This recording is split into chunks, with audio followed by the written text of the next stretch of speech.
Khona into eyenza uDavid defeat uGoliath. It was the past experience. uDavid wayedinga iexperience ukuze defeat nayinto abayibabaza abantu.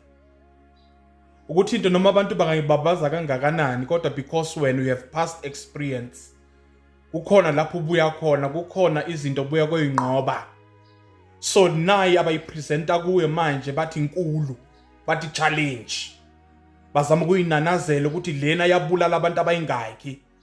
Kodwa because when you have the past experience, ukulwa kwaDavid, ukubulala kwakhe ingonyama, ukubulala ibhele, was training him for Goliath and was training him for more things to come.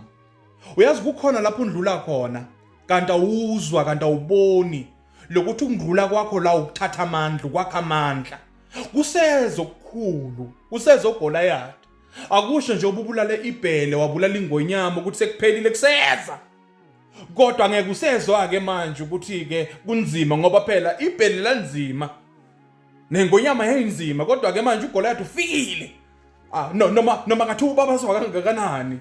But because when your experience, your past experience, yakunika amandla, yakunika the methods, yakunika the strategy ukuthi okuyophinde kufike empilweni yakho uhula nako njani. Wayevale wonke umzimba wakhe uma elwa no David.